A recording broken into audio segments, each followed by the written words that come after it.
Good evening and welcome to the Psychic Coffee Shop. I'm Aeson Knight, and of course joining me is the amazing and most specialist. Happy birthday, Techie Joe. How are you, darling?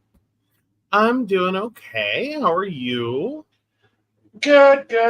Trying to get my head together, get back into the game, getting a lot of things moving that's been stuck for a little while. I got a massive recharge yesterday. I got my escape day in. We're so happy. We did. Aw, thanks, Brenda. Hey, Shannon. Hello, Miss Shannon. Nice to see you. Hello, Miss Brenda. We've missed you, Miss Shannon. Hope you're doing okay. Big ol' hugs. Big ol' hugs to Miss Brenda. All right. So, let's just go ahead and use this one. Sorry, guys. I'm having to do marketing manually. Because normally we have it automated at this point, but we took some time out. Yeah, we took it. Yeah. But yeah. All right. So it came across my desk. Well, first came across a complaint on Reddit, on one of the Reddits I'm on. I'm gonna have Joe read the Reddit, but leave out the network name. Leave out the network name. Leave out the network name. All right. Since it's in the title, I have to just start this. X is bad for psychics. If you're a psychic reader, please don't join X. And if you're looking for a psychic service, please look for one on an independent or look for a one-on-one independent reader. I've worked with X since 2019. They take about 75% of a reader's pay, saying it's platform and connection fees. And even if you are one of their top readers with good client retention, they will push you back on the website to advertise the same 5 psychics and new readers who they just hired. I've held a 5-star rating on there the whole time and now barely get seen on their website. And each year they take more and more of my pay. I always prided myself on being straightforward and honest and giving genuine advice to help my clients. And it seems like what they actually do is feature the readers who lie to clients and tell them what they want to hear instead of being truthful. But even those readers' pay is low. I haven't had it happen yet, but I have heard several other readers say that they just fired them and removed them from the website with no explanation. But I'm sure that's to be able to hire on more new advisors. I just wanted to share this as a warning to other psychics who may think it's a good option. Your starting out will be great, but within a year, you'll lose your placing and you'll actually have to charge unethical per minute rates to make an income because their cut of your per minute is so high. Okay.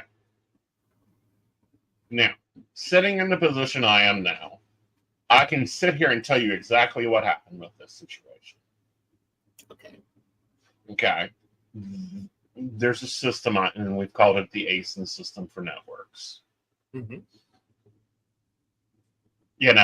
it's because it's a proven record of everything. It's a proven record of how things work in the network, how the network controls traffic, but also how you have to lead your own body damage. Okay. Your rate, if you have a record, your rate has to be a certain place. You should be doing your own business running, which leads us into this article that came out from Gig Economy about the future of gig. Well, it came out from clairvoyant. It's about the future of gig economy. Here's the thing. Psychic services, we pioneered the gig economy world. We started out as independent contractors. Now we're consultants. And believe me, those job titles have changed with time. Next year, we'll probably be called gigist. But right now, we're considered consultants. Where do we hear this language? We hear this language from Lulu Ray, who started calling their people consultants. So yeah, no, there's now the article I will say that Uh-huh. came across your desk. I have issues with the article. Okay. And I think it's probably best to preface, especially if we're going to read through Yes. it, even if we don't. Well, I think we discussed through it. Okay. But anyhow, go ahead and preface.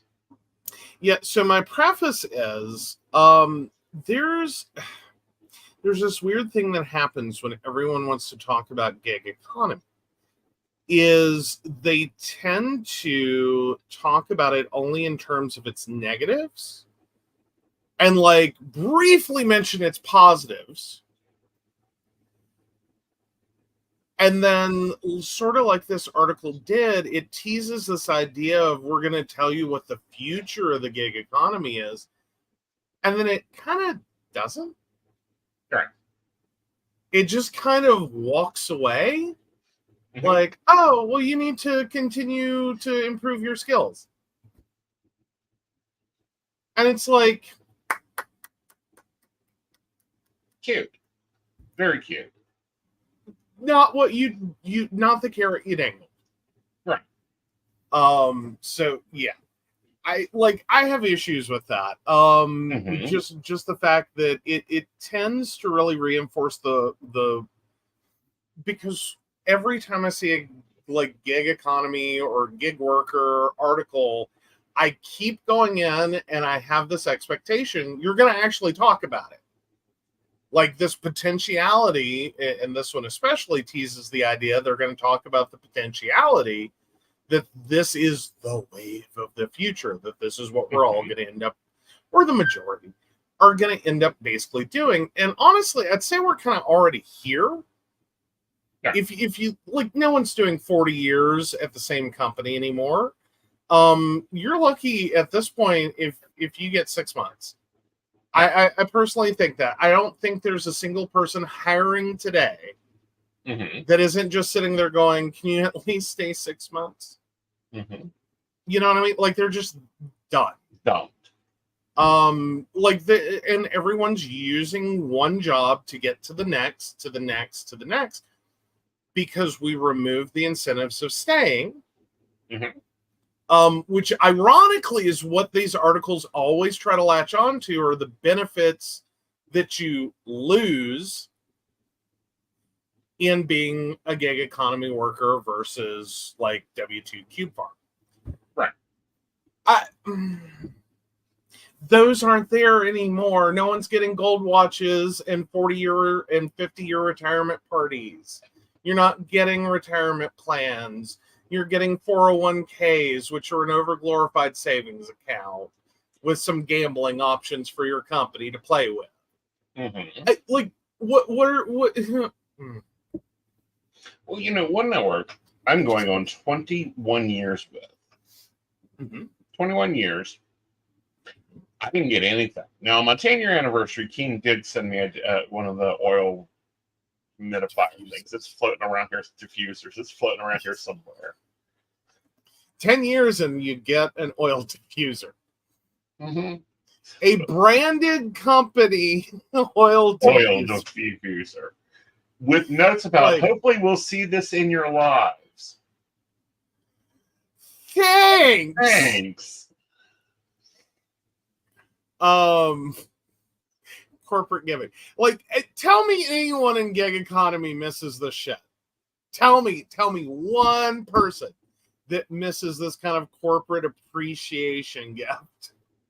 Oh, also, tell me one person that appreciates that, oh, we're moving to Mexico, so you have to move with us or you lose your job. True. Yeah. Or we just decided to, we're it's cheaper. It's a few cents cheaper. We'll move. It doesn't even have to be to Mexico anymore. It's literally like the Walmart problem of, well, a town, 20 miles down the road, the town that we're in decided they're not going to renew our sweetheart deal. So we're going to move 20 miles down the road for a new town that will. Oh yeah, it was totally branded with their logo. Like not even. And it's like, y'all are a platform. Why are you doing corporate appreciation gifts? Like, process the bouncy ball. You have a corporate side. You want to do corporate appreciation gifts on your corporate side. Makes perfect sense. Totally understand it. On the other side, maybe not. See, here's the problem: is I think they also get confused. Yeah, they do, and I think it's very hard from a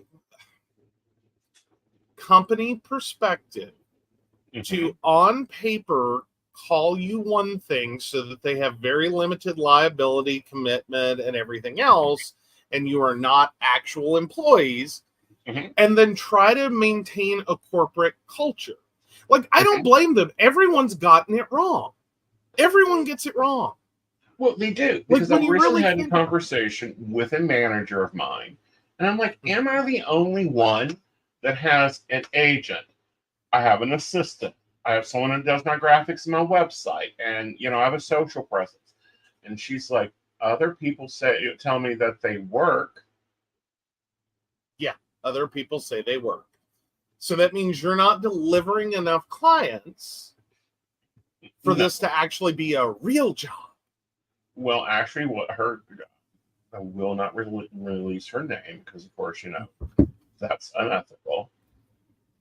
Because I said, okay, I've got a nosy question, and you don't have to answer it if you don't want to. Am I the only psychic in the group that with a full support team, agent, assistant, graphic designer, etc., and also that supports the platform they work on? It seems like I ask things that others do not, and I'm just curious. And she replies back, I can tell you that you are the only one who has told me about their support team. Heck, she's met with my support team. Other advisors have let me know that they are on other platforms, but don't tell me if they have a support team that they work with. I appreciate most advisors giving suggestions on things that they can get support with, but they don't ask the questions that you do. Okay. And I think that's the challenge at this point. Is I think both sides are looking for the other to like bring it, and then it's almost becoming like, especially on the psychic platforms, it's like what used to be called a Mexican standoff. Of like everyone's just kind of looking at each other. Right. Like, okay, now what do we do? Like, we told you to bring it. We're like, you took 75% of my fucking money. I thought you were going to bring it. Right. You know what I mean?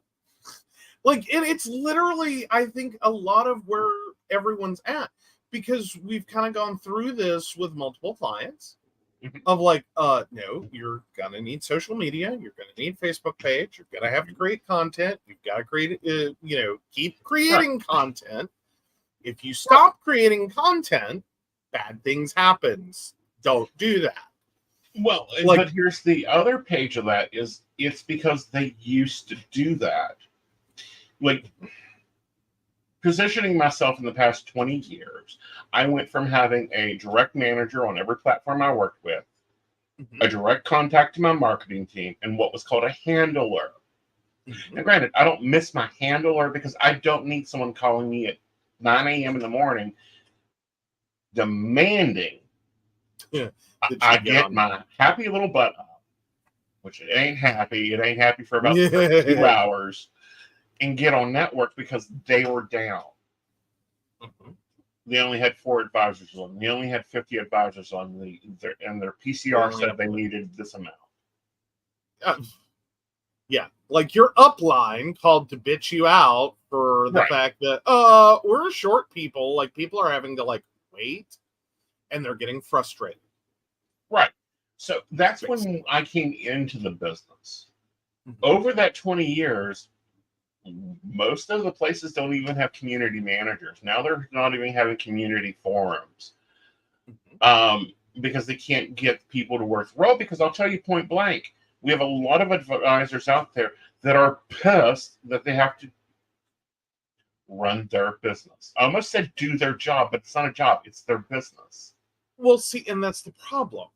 That's Yeah. the problem. That's the problem. And we see it in MLMs. We see it in like the LuLaRoe situation, the Mary Kay situation, whatever you're doing,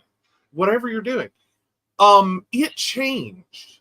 It never was what it promised to be. Right. Okay, first of all, and they will still walk you through the promises of, oh, you're going to make $1,500 a month, and it's so easy. You know, you're just selling to your friends, and like, there's all this garbage of like how garbage these still things exist in the networks. Like because it was ingrained in that. Oh yeah. Well, because they started, at least. Right. They're differentiating a lot, but they started in the same kind of work from home, be your own boss, flexible hours, do whatever you want. You know, you just make so much money. And then like the fine print was like woofed up of like, okay, but here's reality. Then it has shifted more and very much followed, at least, the like social marketing aspect. Like, as we saw LuLaRoe like pushing its agents to be like, get on your fucking Facebook and go live. Sell your shit. Well, let me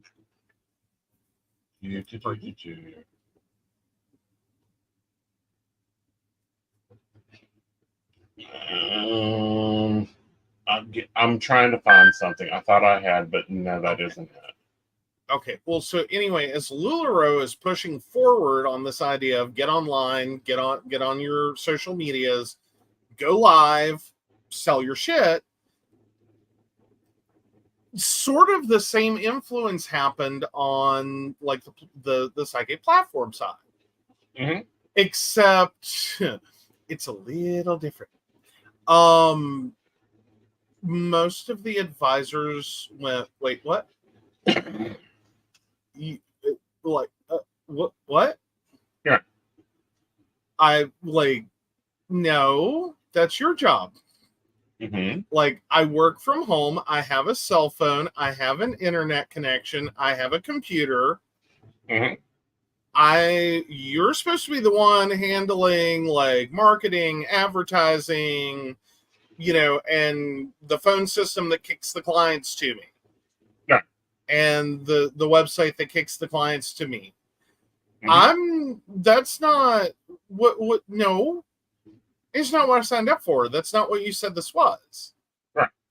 Like, never ever was it ever spelled out to me.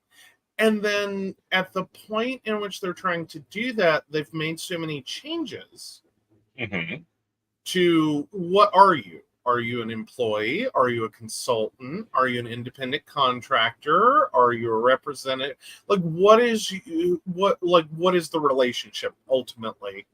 Yeah. Changing legal standards and trying to stay ahead of this, like, y'all are going to get classified as fucking employees and these companies are going to lose their minds. Right. Well, not only that, but we're going to lose our minds.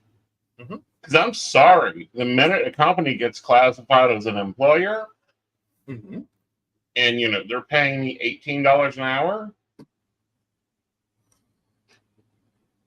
you know, the door's to the left. My contract has an option in Section 3.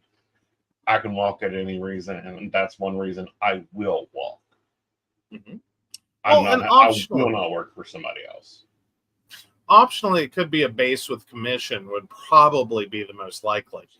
The reality is, it's not the dynamic. It's not the dynamic.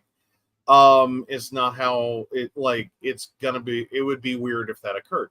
But getting back to the whole gig economy portion of it and the advertising and the social media presence, it's been a struggle because we've watched all the platforms kind of scale back.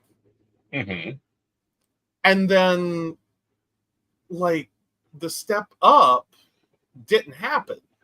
Yeah. Like, they did this over at LuLaRoe and everywhere else kind of from the beginning. Is like, no, this is how your upline told their downlines that told their downlines and everything else. This is how you make your money. Get on your fucking YouTube. Get on your fucking Facebook. Right. And you're gonna sell, and grow that page and post cool content and how to create cool content and like pump them through it. Right. That didn't really happen on the other side. Like, it didn't. Well, it did. It did. It did, but it happened subtly. What I mean, it wasn't direct at all. No. None of it was direct. None of it was like, and again, trying to walk that line of you're not an employee, so hard that you can't just be like, look, the game changed. We're going to tell you how to make money. We're not your employer, but we're going to tell you how to make money. And it's, if you don't have Facebook already, get out from under the rock and get your damn Facebook account. Right. Sign up for every other social media you can find. Do your hair and makeup. Get on a camera. Right. And start creating ads. Start creating, social media posts. Start doing lives. Start doing all of this. Right. This is where the market is now. This is how you connect to consumers. This is what consumers expect. So anyway, go through all of that. Right. And literally the companies that already started ramping back, and then it's been like beep of what what like everyone else has done. Meanwhile, it's opened up a whole new opportunity in like the TikTok sphere where people were like, I'm just going to do this. Right. Like new platform, new users, newer user base. Right. Some of them never, I think, are like, I don't think some of these people are even on networks. I don't think they have a private business per se. No, they don't. Like, they don't have a website. They don't have a booking page. They don't have all the things. It's just they go on TikTok. They do a live. They amassed followers. They created content and got followers. Right. They go live, and it's like, I take donations. And here you go. Exactly. But that's created that new working model of them actually having to be a business. And they have to deal with the FCC and they have to deal with credit processor. There's 100 different things. But you have advisors that don't understand that they run their own business now. There is no I have managerial contacts on a couple platforms, but their job is basically to be my sounding board, to send me information from the platform. They're more of my liaison.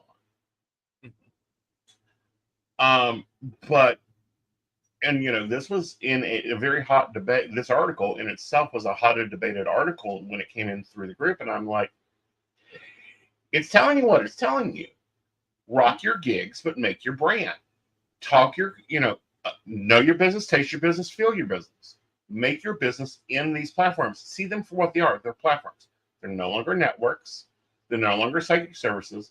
They are certifiably a platform. There's no difference between Stripe and Acuity and Keen at this moment. Pretty much. Except you have to understand Matrix. Matrix? Yeah. Okay, if you post an ad on Facebook, one ad, and you get 5 followers, and those 5 followers, you get 1 call. Matrix. Yes. Okay, sorry. I was totally lost with Matrix. I was like, what? Yeah. Like Neo showing up? Like, what are we doing?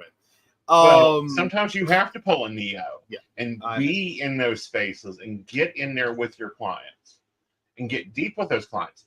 But you have to be able to organize that information because, those 5 clients, if they don't like your post in 3 weeks that you post out there, If they don't like your content, if they aren't sharing your content, if they ain't content communicating with your content, they never see your stuff.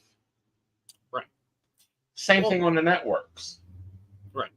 Well, and I think this is the weird place that personal branding, which I've always eternally described as it's like how to be a human for narcissists. And usually that gets a giggle out of people. Because functionally, when you start describing it, it's how to be a human for people who don't know how to do that. And typically when you start talking about that, it starts sounding really narcissistic of like, you know, what causes do you support? What is your corporate stance? Are you political? Do you engage? You know, and literally walking through the things that people do every day. Just normal people have opinions and do things. And realizing you're doing this not as a human being. Right. You're doing it as a business. That's very different because it can cost you a lot of money. Like you stand around a water cooler and you want to start, you know, going off the rabbit trail and saying some colorful things and you got carried away. That's a person. Right. We deal with that however we deal with that.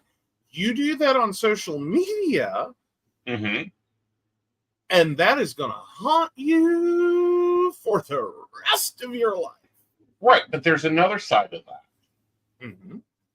And the other side of that is realizing that your comments, your communication, your, you know, and this is why, you know, I don't say a lot about certain things. I don't back certain products. You don't see me naming like, I love these new, what are these?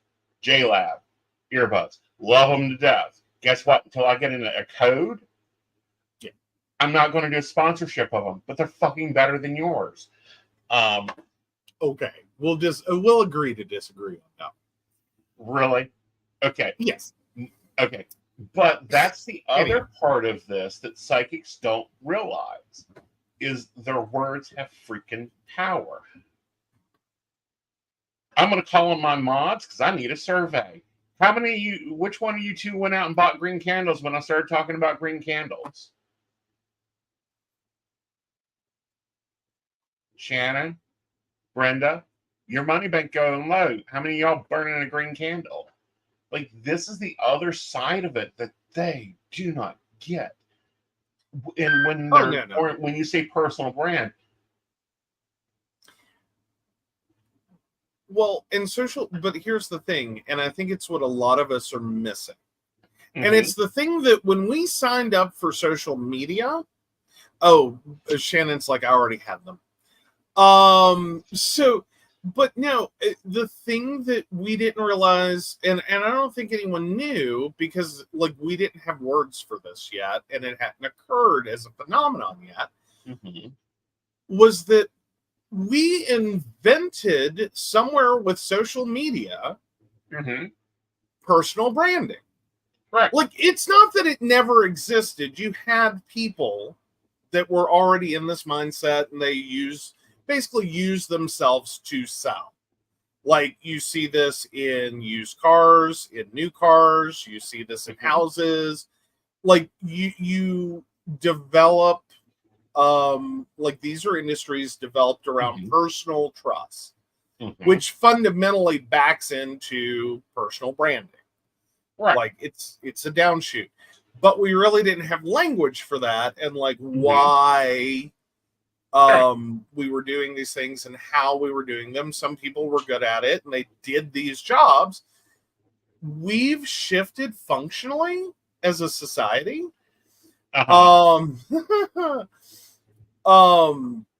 We've shifted functionally as a society where it's not just people who sell cars and houses, right, and, you know, vitamins and, like, you know, and celebrity endorsements of cereals.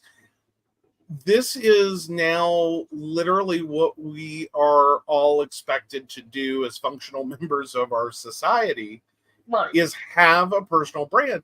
Because the reality is this is all starting to filter over into, even if you are a W-2 worker in the cubicle farm from hell, or adjacent to it, this is what you now also have to do. Right. Like it's become how we think. Right.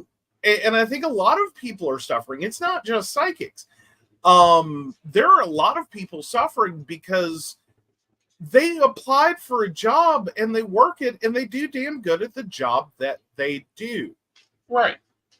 Nowhere in there was a clear expectation, anticipation, or explanation.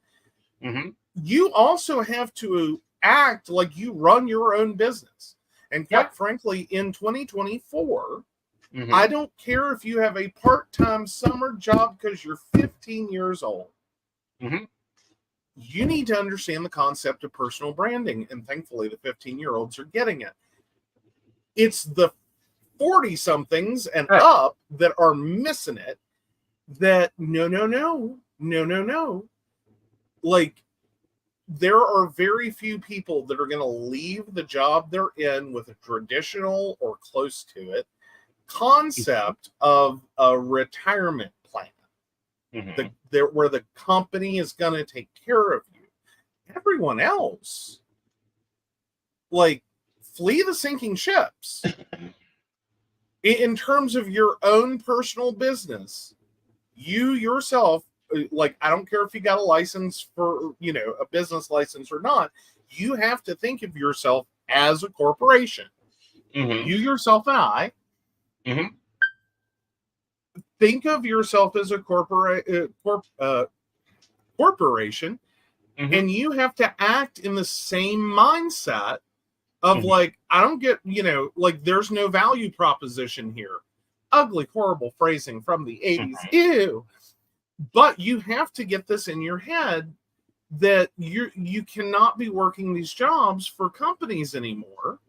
Right. Where you think they're going to take care of you. Right. They don't care. And you have to equally, like, you got to match energy here. Right. Feels like a sentence you should be saying from the advisor perspective. Well, let's take this question real fast. Ooh.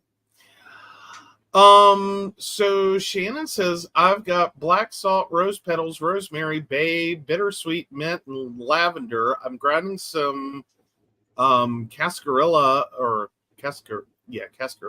and some incense ash to help him into his next life. Any other suggestions or some crystal suggestions? I got a shot of whiskey, a cigarello of his favorite brand, and 2 cleansed coins for the ferryman.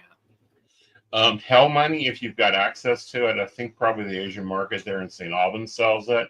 That's always good. Maybe crystals. I always like carnelian for the dead, amethyst for the dead. Both of those are always wonderful. Because amethyst and amber. Both are memory and psychic connections, especially if you want continued communication after the veil, are great. And, amber holds a lot of memory. Where would I get? That will probably be a barefoot gypsy stop if you don't already have some. And then you have,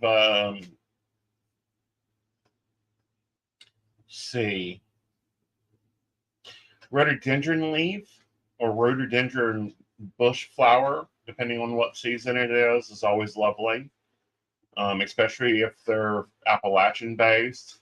And of course, fresh water, and making a vow that, like, every birthday or Christmas or, whatever the significance of things are for you, that you will provide him this, this, and this. I.e. the cigarello that he enjoys, the whiskey he enjoys, and fresh water. So there's a vow there that could be thrown in if you're going to do it that way. And, of course, big hug squirrel.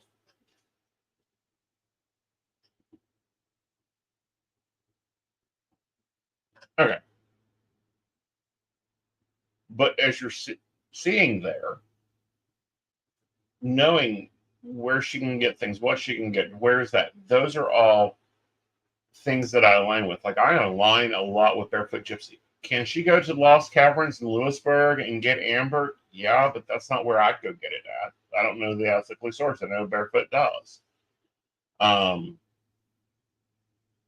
So it's that having that personal branding there. Mm-hmm. That's a good setup there. If that's his wishes, fulfill those wishes.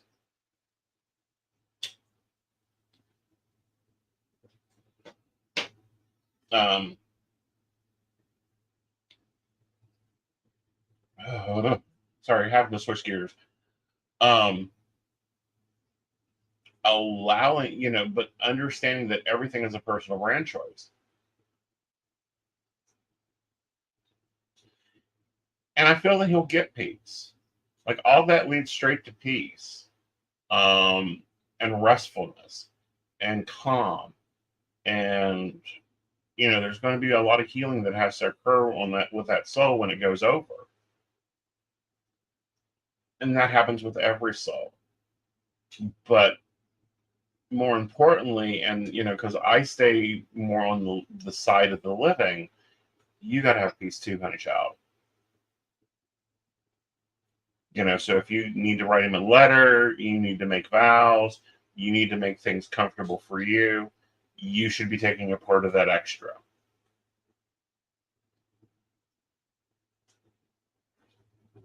And weird things will happen there is like, for me, and one of the things I've kept of Dad's is his glasses, because I want to see what he saw. Those connections to that afterlife is highly more important to you. And him getting the peace and the joy and the easy transition, which I think for his thought pattern is 30 days transference over, like he's in both realms for about 30 days until he gets his plane, his ticket onto the ferry, is making that balanced approach there to not only honor and love him, but also to honor and love yourself in that.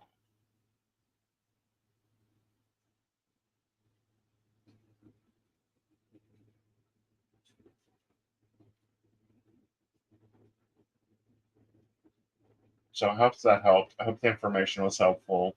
I know you're going through a lot. I'm around if you need me.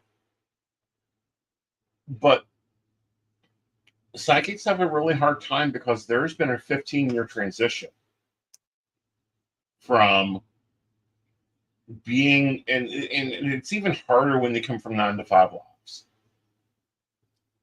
Well, there is a part of that too,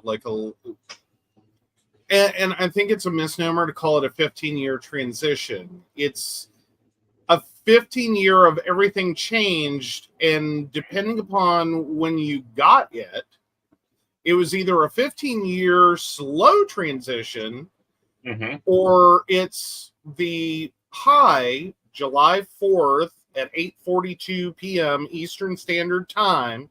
You just face planted into a brick wall of dawning realization. Mm-hmm. Or whenever you're watching this. This is when we're taping. Right. Well, we're live and we're taping.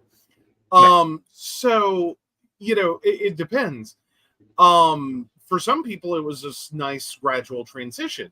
For some, or seemingly the majority, or a large swath at least, it was the sudden dawning realization, like a 2x4 hitting them, that mm-hmm. Wake up, Buttercup, this ain't how this works anymore. Right.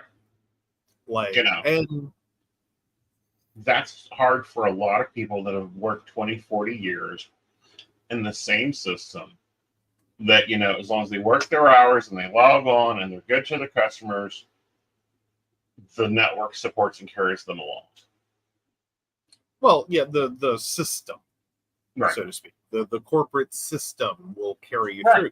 Or at least that was the old idea. That was what many of us got promised. We were walking out of college or walking out of high school into is, go get a job, be good at your job, work really hard at your job, put in your hours, and at the end, Like, deal with all the crap and the bullshit and the policies and the nonsense, and magically at the end, here's your pension, a crappy gold watch and a party, and you're done.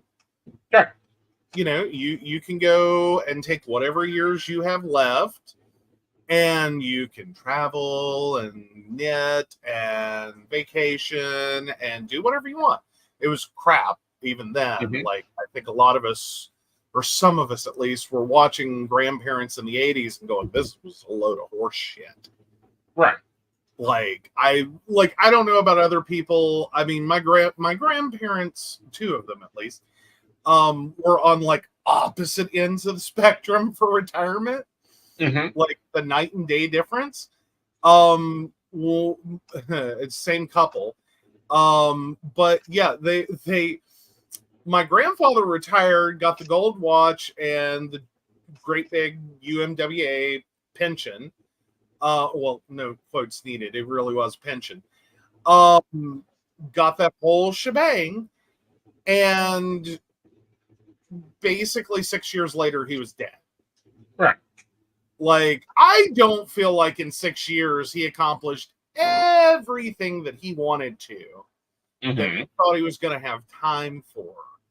Now that he was retired. Right. I'm not saying like it was just nothing, but he got to do stuff.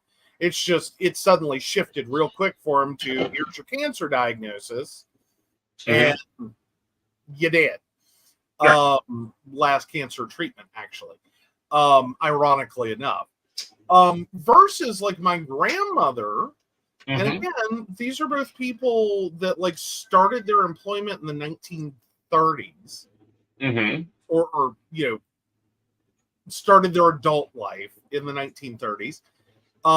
My grandmother worked, also got a lovely retirement package, and was a UMWA widow at that point. Like, she started out not soon after he passed of like, I don't know how many more years I've got. Like another 3 or 5, 10, 15. Like, nowhere in her head was, I'm going to retire in 1984. And I'm going to finally get the opportunity to die. Because honestly, there's a point in life where living is no longer a blessing. Okay, like, let's just all accept that. And finally, in 2016, she got to pass. There were like, I don't think anywhere in her brain did she ever imagine she was going to be 97 years old. Like, and she was going to be retired that long. So what, 32 years. Right. So what did she do in that 32 years? Oh, she did all kinds of stuff. Like, she wasn't even ready to retire when she retired. So she traveled and did stuff with my grandfather for the short time, and then went through his illness. And then about a couple of months later, like, she started traveling and volunteering at the hospital and work elections and like, she had other careers. Granted, they may not be paycheck careers, but she had other careers. And I think that's something, like me, I'm never retiring. Get over it. I'll be 87 years old, sitting on camera going, he's a fucking cheating asshole. Dump his ass.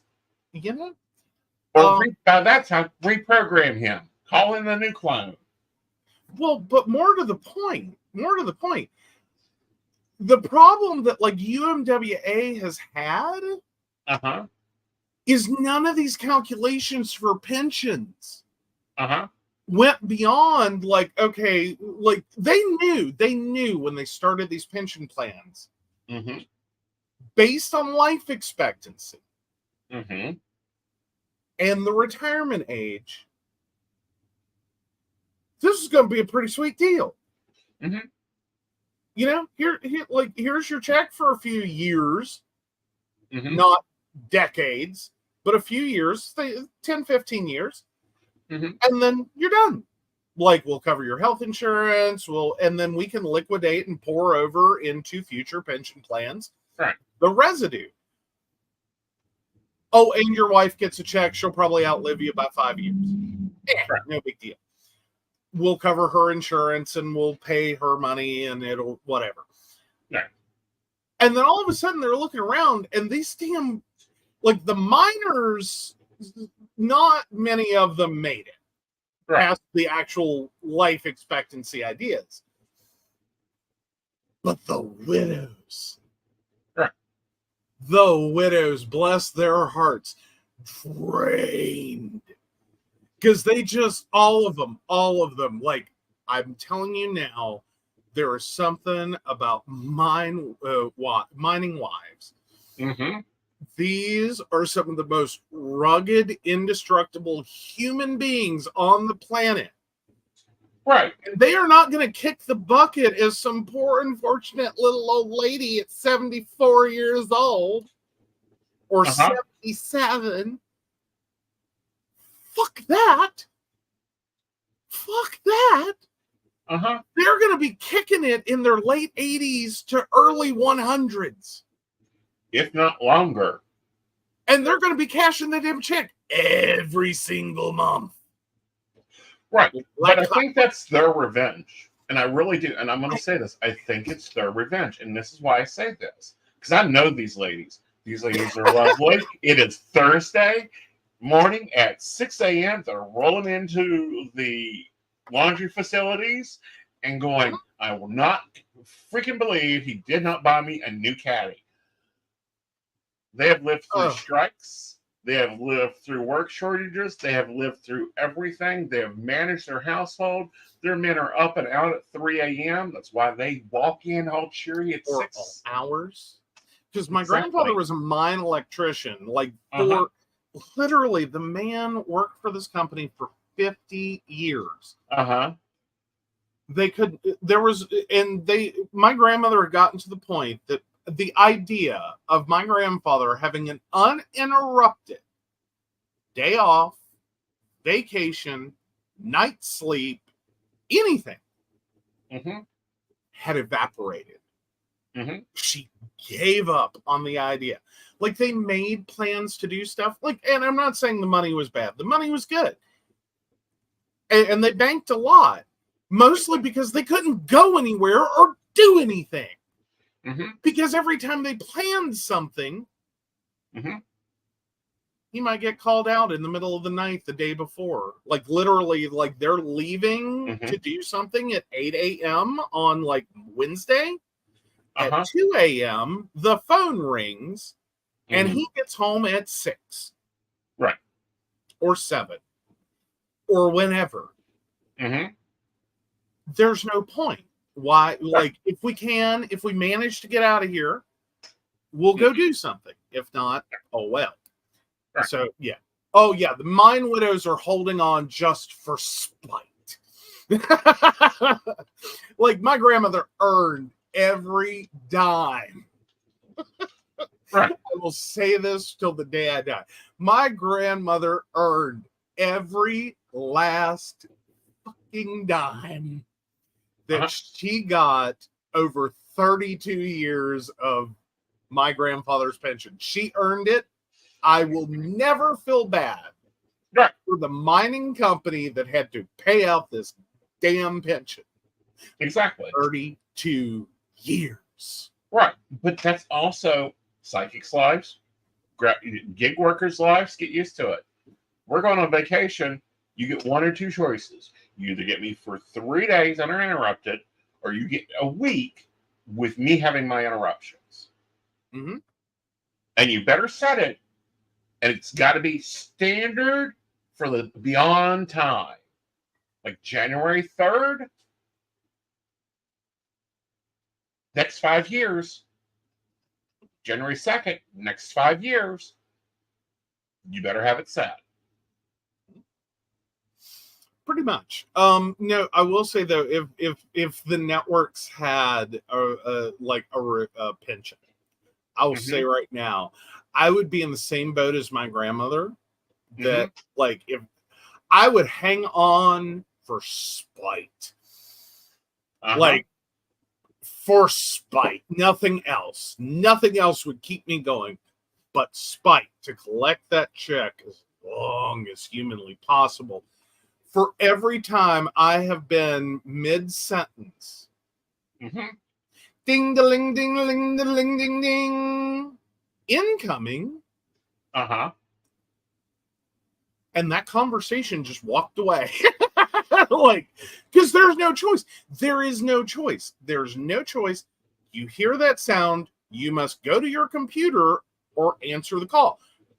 Most importantly, either which way it comes out, it's loud.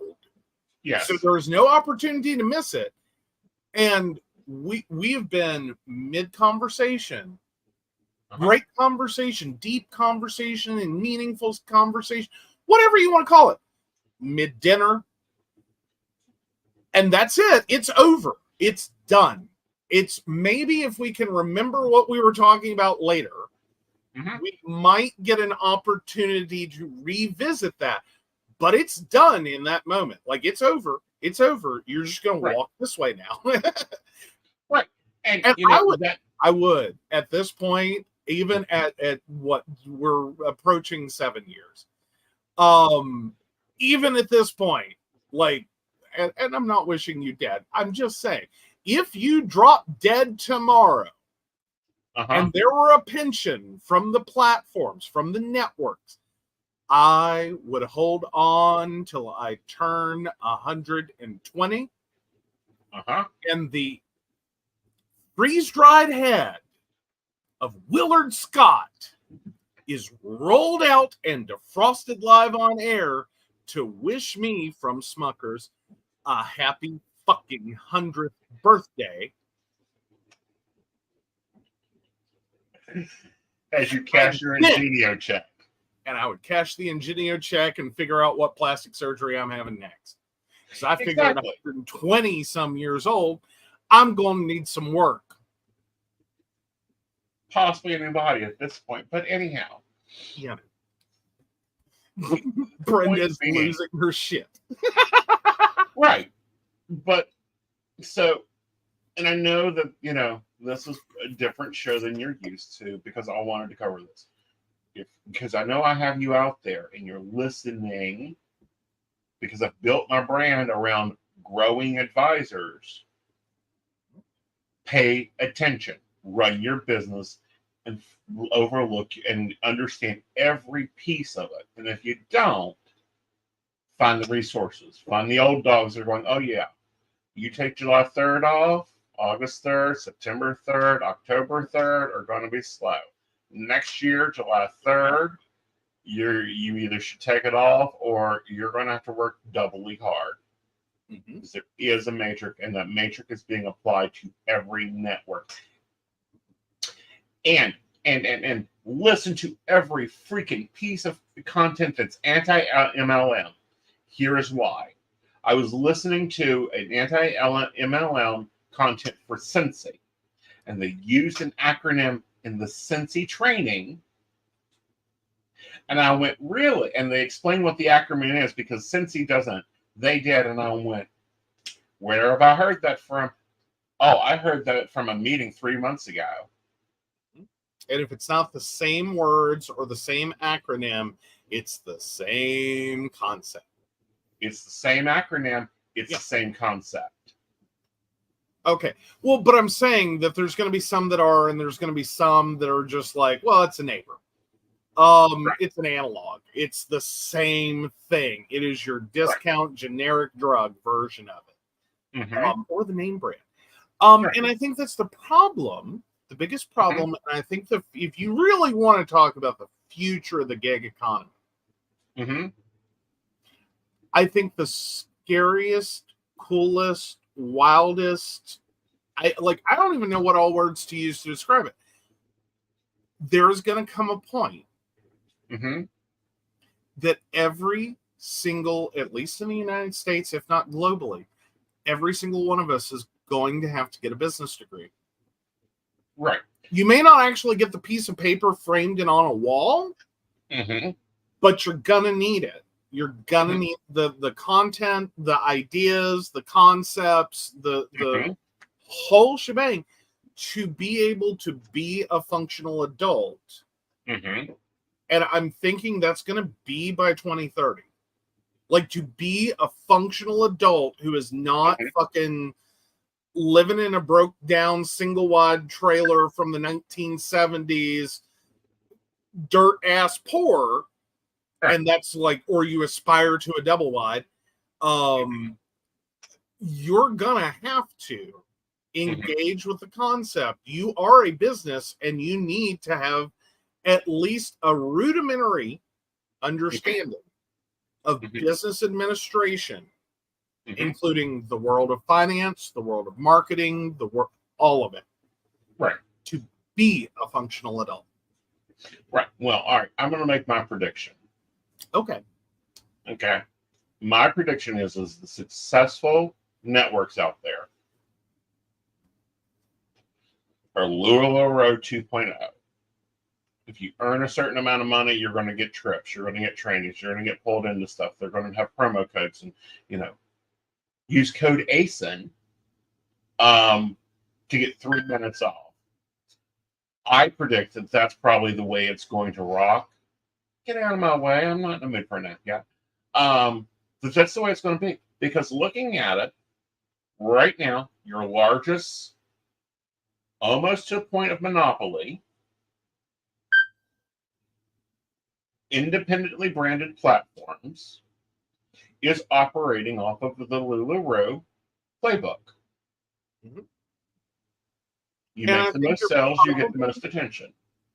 And I think you're probably about 2 CEOs away from it. Like, I right now, like, the biggest one is a luxury brand CEO. That's where she came from. And she's trying so hard and desperately to apply that philosophy, that mindset. Right. And it's like, that's not it. You're close. Like, you're right there. This is not a spa package. Right. You can't keep trying to sell spa packages, like network readings of spa packages. Not quite hitting it. And I'm thinking they're going to go through one more CEO before they figure out, like, because they're going to swing opposite. Because this isn't going to work. They're going to swing hard the other way. And then they're going to bounce back. And where they bounce back to, if they're smart, if they're so smart, is bring in someone from Mary Kay, LuLaRoe, you name it, Avon, someone who does multi-level marketing. See, I think they already have. Okay. Like, that's who I think our current CEO is, because, yeah, she was a luxury brand, but after that, she went to Rakuka.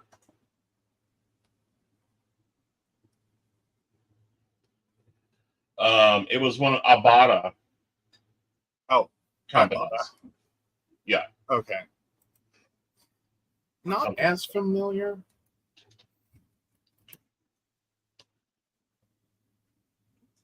And see, that explains her loyalty program problem. Yeah, because it's Ibotta, earn cash back on groceries and more. And it's like, okay, that's your loyalty program. Like, that's what she's locked in right now. And it's like, bless your heart, not everything needs a loyalty program. And I don't know what you were thinking when you set this one up. That's my personal opinion. I don't think it's going well. This is why I don't think she's got more than 6 months on her. Like, this is not going to pay off. On a year. I'm saying she's got 6 more months left, and she's going to get booted. So it's better have a nice updated resume and be shopping it around for her next comfy landing, because 6 months and that clock's going to run out, is my personal opinion. Because this loyalty program ain't going for shit. Right. It's not doing it. It's not cutting it. We've been through that. And all the problems it has that could be fixed, but I think you'll see shit canned entirely. I'd say by 2025, it's going to be what loyalty program? Mm-hmm. We had one of those because no one's going to remember it. I'm saying she's got 6 more months. She's going to get booted and needs a comfy landing. She better be looking for it now because CEO interviewing takes a minute. Right. The next CEO, they're going to swing wide the other direction and look for someone who is all about the money. All about, like, they're going to find their Lee Iacocca who's going to fuck it up and cost cut and make the numbers look good. They're going to boot him probably in about 18 months when it's like everyone's ready to flee the sinking ship and they're holding on by threads. Right. Because they haven't gotten raises or promotions and they're worked to death. They've cut staff and the whole corporate thing is about to implode on itself. And then I think they will finally get, let's go this direction. Right. Let's try something we haven't done before. We've tried all these other strategies. Let's look for someone. And I think they'll have great success because it's going to be someone who hopefully comes in and says, where's your social media presence? Where's your fucking marketing? Right. Where's your fucking training for fucking advisors on how to be fucking business owners? Right. Where are all the basics you need for this to work? Brenda says, I don't have to. I save every video. Every video saved. I'm just saying, 18 months, she's gone. You can set a watch, buy it. Well, I hope she doesn't get an upgrade. Okay. Oh, yeah, they do have a tendency to promote failure upwards. Yeah, because, like, the bigger brand, the CEO that brought in this bull is now the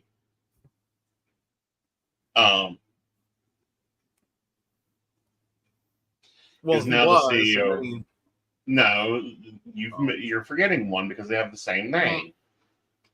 Oh, that's right. Yeah, she's now went to the big one. Oh, bet a good coffee. I'll bet a good coffee on this. Yeah. But no, I'm. What we need is a little shut up and listen. Like, bring a psychic to the table. You want to call us partners? Treat us like partners, not in an abusive relationship. It's good. You're 9.5 years out on that one. Because I've not the immediate next CEO after this one, but the one that actually brings in the MLM is going to have a solid 8-year run if they don't jump ship for their own reasons. They have a ride out of multiple years that they can do because the company's going to be booming. Right. And it's like, write your check. We don't care. Just keep doing that. Right. So, and then I think it'll be a moment where it's like, okay, we need to steer this back a little bit. Right. And so we need an advisor. We need someone who's been in the trenches. So corporate CEO Aeson has a chance. I'm just saying. But my whole point being that, and this is how you're going to end up seeing a lot of companies going, is because this works. Like, social media is, like, you can hate social media all you want to. You can delete your Facebook account, your Twitter, and all of it. And 10 more will sign up for you that day.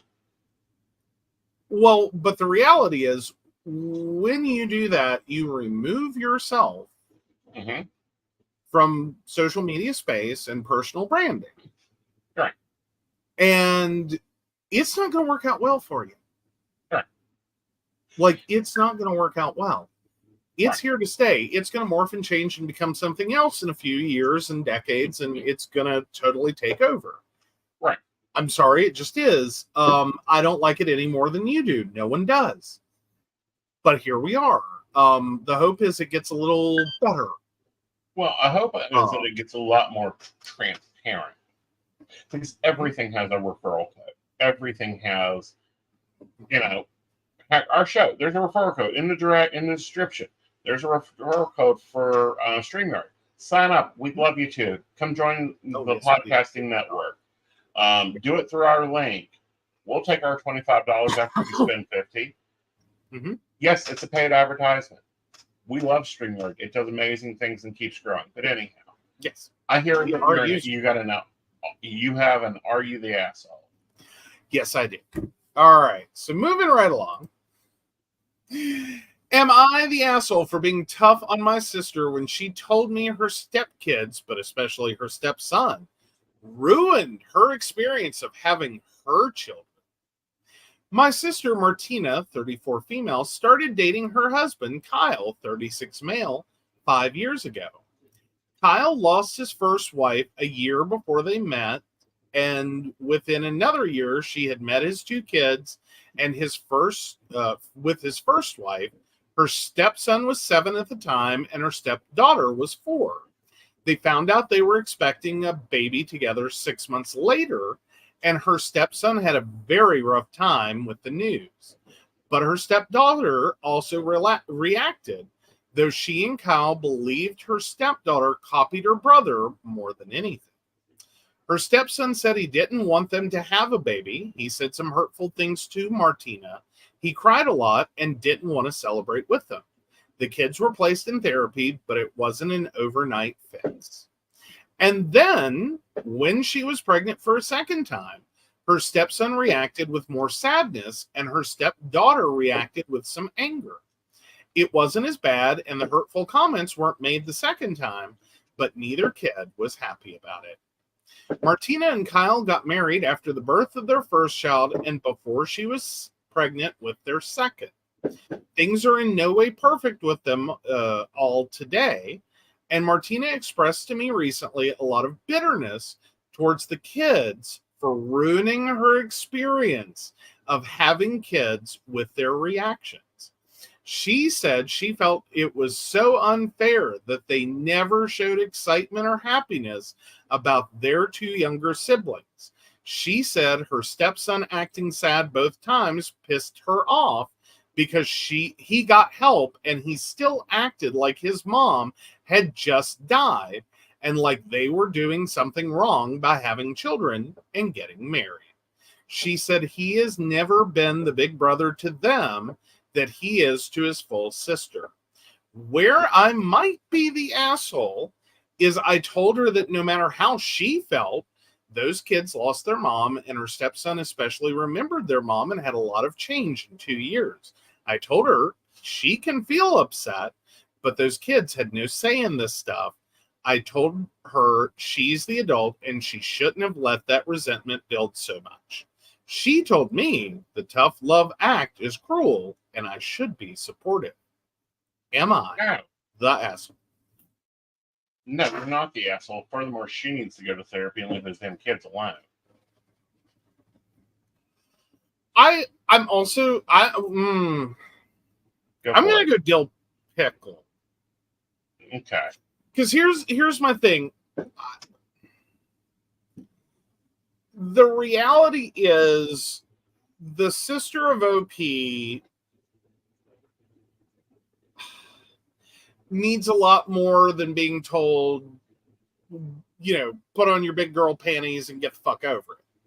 No. Because what's fundamentally happened here is OP's sister, like Martina, got stuck in this idea of the fairy tale of getting married and having kids, and it's going to be amazing, and all of it. And she was dead set, like that was her plan. Life intervened. The getting married part happened with someone who already had kids who had been through trauma. Yeah. Who were still trying to deal with that trauma. And in a 2-year span, as OP points out, a lot of things happened. And for a 7-year-old and a 4-year-old to be struggling with all of that, not unsurprising. Right. not at all surprising. The reality is, Martino was literally looking for a single man, no kids. Mm-hmm. Met her husband, who was a widower with 2 children. Mm-hmm. And she didn't adjust her expectancies. She Well, not only didn't that, figure but out that looking- this is going to be more than what I thought it was going to be. Furthermore, she walked in and expected to be Mother of the Year. Mm-hmm. And like the child's birth mother isn't talked about, isn't commented on, isn't, even thought of, or other than the brother who talks about his mother. You have a little girl there that knows that this isn't my mom. I have another mom, but it expects me to call her mom. I'm kind of expecting that's about how the situation's going, yes. Right. But then that resentment has kind of built into, like, she's sitting there making the distinction of, he's never been the big brother to her children, like he's been to his full sister. Right. And it's like, okay, you had expectations. Right. And you could have had what you wanted, potentially, with someone who did not already have children, that was not already, widowed or married. Right. Again, going back to you had a plan, and you did not follow it. Right.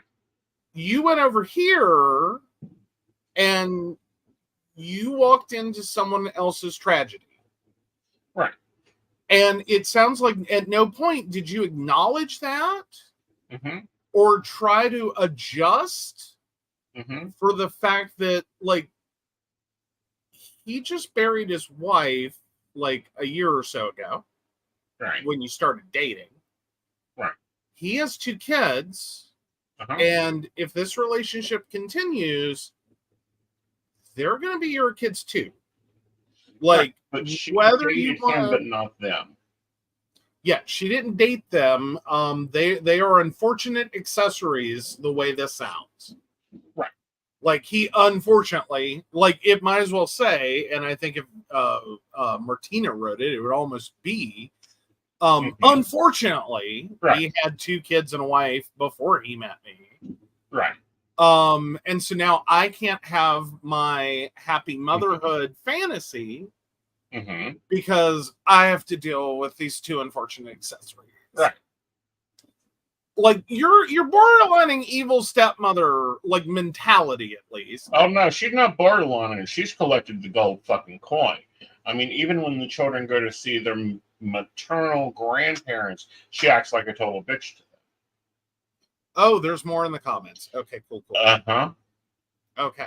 So, and granted, I could have surmised. Like, this is not going well. Like, realistically, like, you can get his 2 older kids, all the therapy you want. You're never going to get this. Like, that, like, through them and their therapy. Like, you need to go see a therapist and adjust your attitude and expectations, and or divorce and start over. Right. Because you're trying to have this thing that you already walked away from. Right. Like, the path was clear. It was over here. You went this way. And that came with a different set of challenges that you needed to adjust for. Right. And stop expecting everyone to be happy for you and fulfill your fantasy needs. Oh, in the middle of a tragedy. Yes. Like, seriously? Yeah. Like, I'm sorry that it's like a Chernobyl birthday party here, okay? like literally and figuratively in a sense. Mm-hmm. You're trying to be up, or you are upset because you're trying to live out this, like, magical fantasy. Mm-hmm. And you effectively had a wedding on top of a funeral. Right. And the grief and the mourning and everything that like, I'm sorry, the only way this gets trashier or uglier Mm-hmm. is if you had literally met him at his wife's funeral. Mm-hmm. And y'all went on a date afterwards. Like, that's the only way this gets trashier. Like, at least you met him a respectable time later, and you got married a respectable time later. That we know of. But the point being is you should have not gone in there acting like, well, I'm your mommy now. You have to be happy for me. You have to. No. More importantly, you shouldn't have been trying to build a will a 7 and a 4-year-old, bend them to your will that you were going to do this thing because you tried to do it on top of their personal pain. Right. And now you resent them for it. Right. All right. I know we're in the middle of this debate, but I've got to take a break. Okay. We have fireworks going on and it could be outside. Okay. All right. So we will be right back, guys. Are you ready for an enchanting journey of self-discovery and empowerment? Dive into the mystical world of Wicca with our courses guided by Lord Aeson Knight. Unveil Wicca's secrets, explore fundamental principles, and delve into essential topics like deity relationships and the purpose of rituals. Aeson Knight, a third-degree high priest, shares his wisdom through life coaching lessons, guiding you towards a brighter future. Step into the inner circle of enlightenment. Enroll today to embark on a journey toward a more empowered you. Click the link to take your first step into the magical circle. Ready to join the Psychic Coffee Shop Network?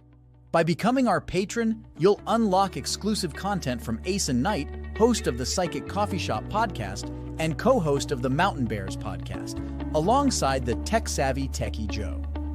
Choose from subscription options ranging from Tall $1, Grande $5, to Venti $10 per month, supporting us in covering production costs and beyond. Depending on your subscription level, enjoy discounts on private readings, free access to classes and special events, behind-the-scenes extras, and the chance to participate in station meetings. Plus, you'll get early access to new content and the opportunity to shape future topics. We'll acknowledge your support in the credits of our videos. Don't wait. Brew some magic and join us today as a valued member. Link in the show description. Aeson Knight, your gateway to a transformed life. In a world where anyone can claim to be a life coach, Aeson stands out as a true professional with the skills and qualifications to guide you on your journey to success. So why invest in a personal life coach? Let's explore the game-changing benefits Aeson brings to the table. Ever find it hard to stay committed to change on your own? Aeson's expertise ensures you stay on track. With him as your coach, that internal drive kicks in, motivating you to keep your promises and achieve your goals. Making a change is tough, but Aeson makes it 1,000 times easier. He's your unwavering support, guiding you through challenges, pushing you beyond your limits, and believing in you even when you doubt yourself. Friends are great, but they may not always want to see you succeed. Aeson, on the other hand, is dedicated solely to your success. He removes negativity and limiting beliefs, giving you the tailored support you need. Forget endless hours deciphering advice from books and videos. Aeson is your shortcut to effective change. He saves you time and money by offering personalized attention, guiding you toward the tools and lessons that will truly work for you.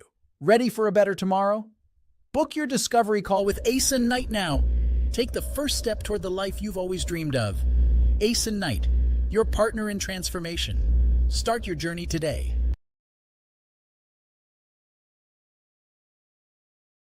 Right. Sorry, guys. We had a puppy that was about ready to pull an ambush on the war that he thought was going on outside his kingdom. Yes. All right.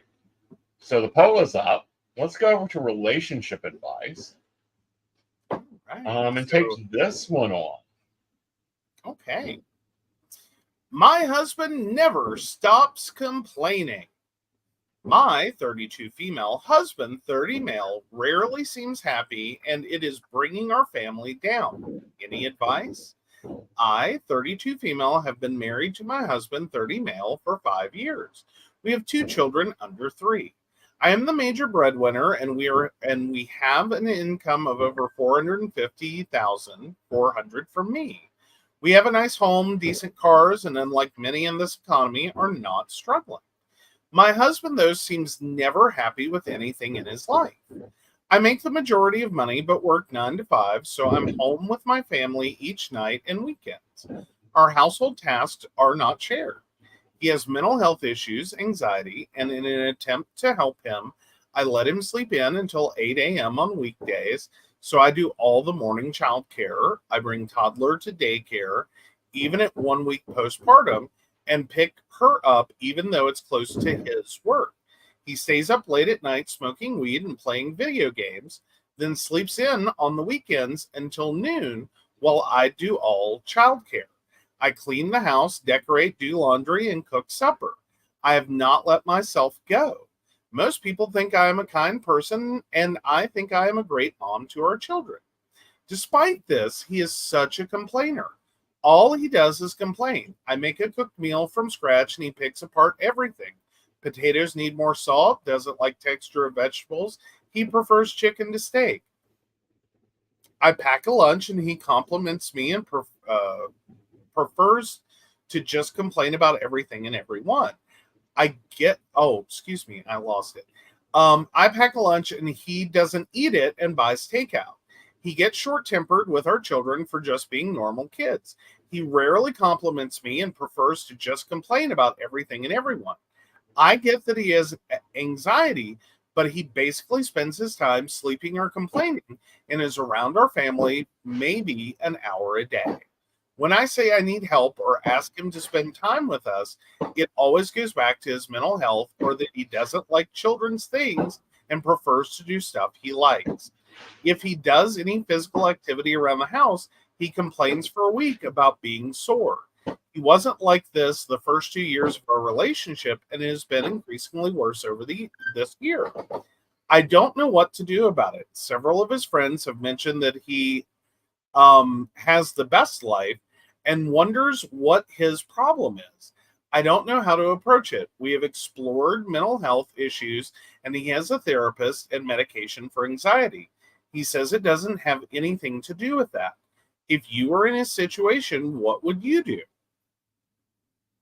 All right, let's break this down. Okay. His problem is Brenda's like, bye, dude. 2 words. Bye, dude. Yeah. Right. My advice is this. 1, he apparently is not happy in his life. So maybe either A, he figures out real quick from you not packing his lunch. Like, look at what you're doing here and ask yourself, is this being valuable? He doesn't like the meals you cook him, so don't cook for him. He doesn't like the food you put in his lunchbox, so don't pack his lunch.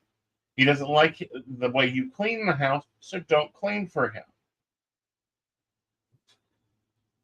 Take care of your children and you. If he has only got an hour a day to spend with you, then you give him an hour a day in repeats.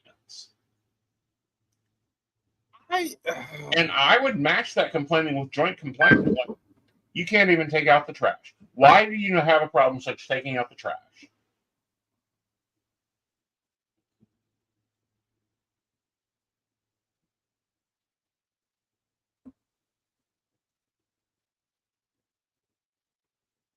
Oh, yeah. Shannon has comment there.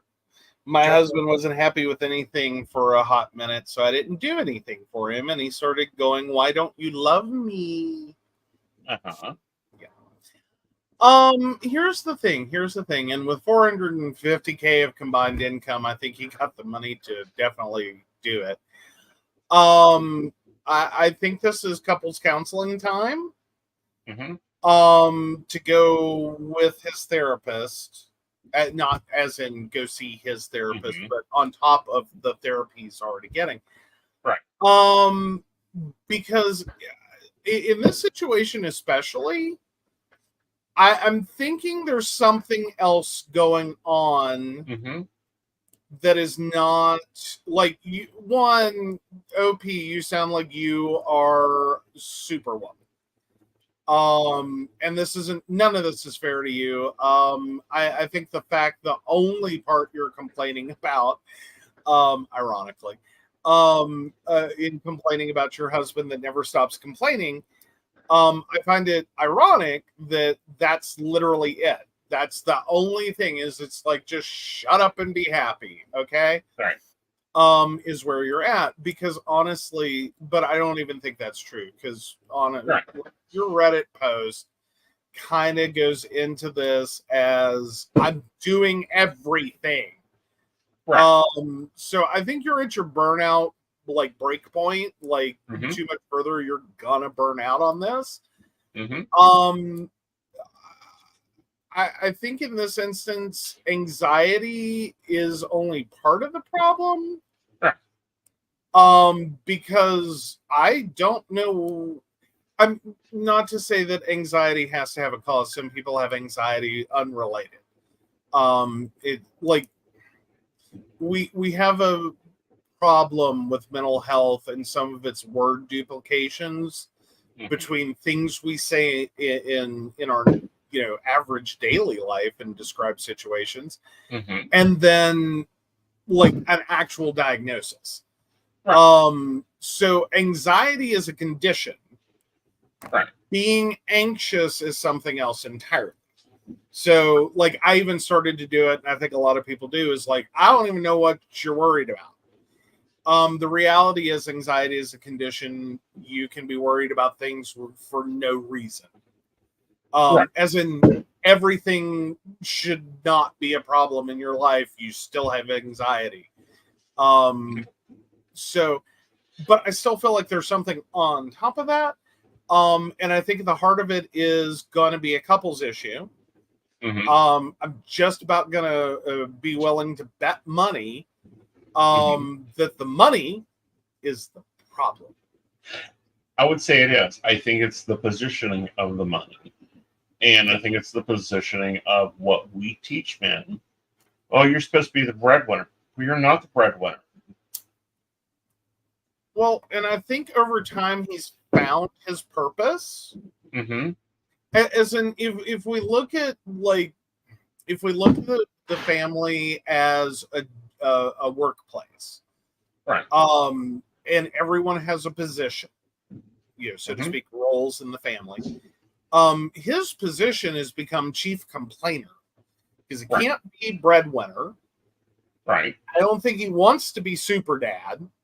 Right.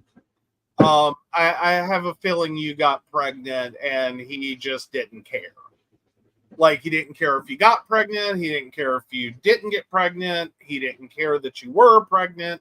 He Right. didn't care when you had kids. He's just not, he had no, like, he was cool with having kids as long as he didn't have to do anything. Right.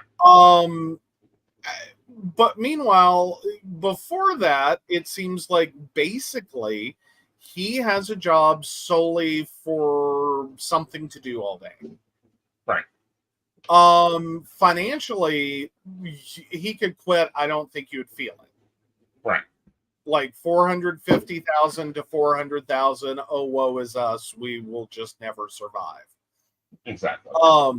I mean, you would have like, and OP doesn't strike me as someone whose finances are so fragile Mm-hmm. that if 450,000 to 400,000, their world is just devastated.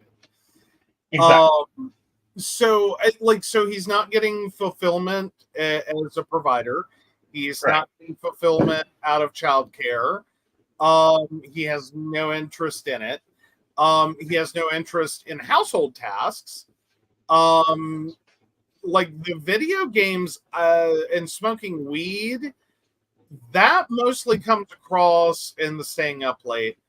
That comes across as escapism. Mm-hmm. Like, it's not really like, I think there's a version of him that could totally not do those three things. Right. I think this is like, I don't even know how to best describe it. Like, this is like a rebellion of sorts. Yeah. Because like he's rebelling against his life where he just doesn't matter. Right. And so he's doing this. So I think this starts in couples counseling. I think you figure out how to work on a plan to feel like he is an equal member of this family. If you can.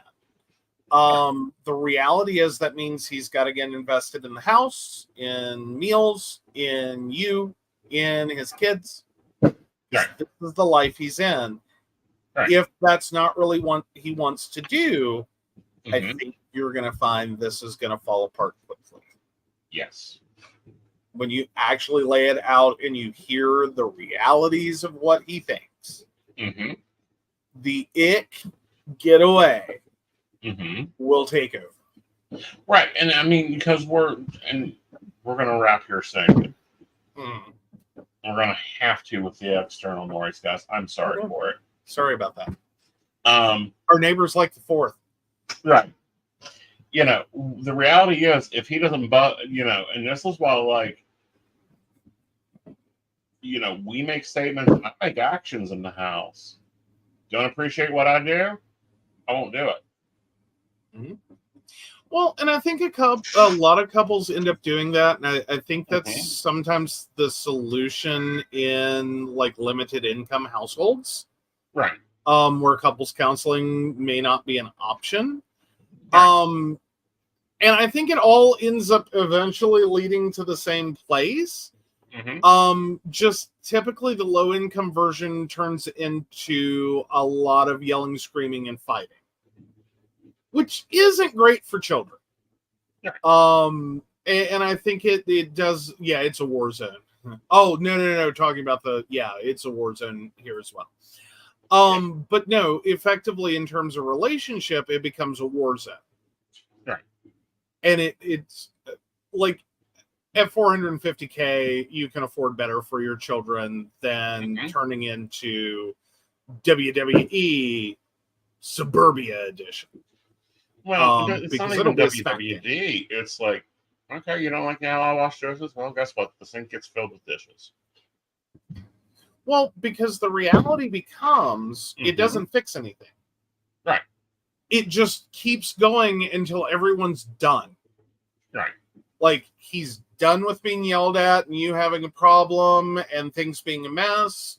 You're done with living in the squalor that has occurred because it's functionally passive aggressive. Right. And then it turns into a full-on battle. Right. And that's not that's not great for kids. Exactly. You can go that route, or you can realize there's something else going on here. I will point out that sometimes one couples counseling session is enough if you listen, if you have a really good therapist for that, that can get you to really listen to what's being said, and hear it and take it at value. You can find out very quickly. One session can do it.